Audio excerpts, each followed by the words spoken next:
சென்னை அண்ணா சாலையில் தேனாம்பேட்டை முதல் சைதாப்பேட்டை வரை 4 வழிச்சாலை பணிகளால் சோதனை அடிப்படையில் இன்று முதல் 3 நாட்களுக்கு ஒரு வழிப்பாதையாக மாற்றப்பட்டிருக்கிறது. அது குறித்த விவரங்களை தற்போது பார்க்கலாம். ஏப்ரல் 20ஆம் தேதியிலிருந்து 22ஆம் தேதி வரைக்கும் அண்ணா சாலை அதை சுற்றி இருக்கக்கூடிய சாலைகளில் மேம்பால பணிகள் காரணமாக போக்குவரத்து மாற்றம் செய்யப்பட்டிருக்கு. இது சோதனை முறையில் இந்த மாற்றம் செய்யப்படுது அப்படின்னு சொல்லியிருக்காங்க. அது என்ன மாற்றம் அப்படின்றத வரைபடம் மூலமாகவே நம்ம பார்க்கலாம்.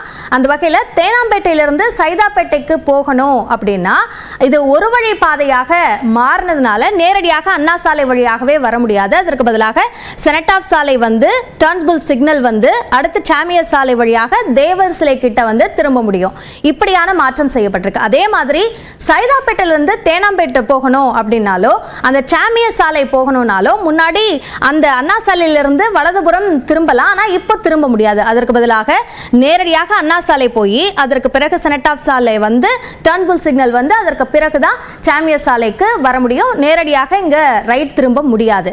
அடுத்ததாக செய்யப்பட்டிருக்க மாற்றம் கோட்டூர்புரத்திலிருந்து தேனாம்பேட்டை சாலைக்கு செனட் ஆஃப் சாலை வழியாக போக முடியாது. அதற்கு பதிலாக ஜிகேஎம் பாலத்திற்கு அருகில் இருக்கக்கூடிய சர்வீஸ் சாலை வழியாக டர்ன்புல் சந்திப்புக்கு போய் அதற்கு பிறகு செனட் ஆஃப் சாலை அந்த பகுதிகளுக்கு போய் சேர முடியும். அதே மாதிரி அண்ணா சாலை அப்புறம் செனட் ஆஃப் சாலை சாமியர் சாலை இது எல்லாமுமே ஒரு வழி பாதையாக மாற்றப்படுது. அதே மாதிரி அதை சுற்றி இருக்கக்கூடிய அந்த சாலைகள் எல்லாத்துலேயும் வாகனங்களை நிறுத்துறதுக்கும் தடை விதிக்கப்பட்டிருக்கு. ஏன்னா டிராஃபிக் ஃப்ளோ அதிகமாக இருக்கிறதுனால பார்க்கிங் பக்கத்தில் செஞ்சா அந்த போக்குவரத்துக்கு இடையூறாக அமையும் அப்படின்றதுனால இந்த வாகன நிறுத்தங்களுக்கும் தடை விதிச்சிருக்காங்க.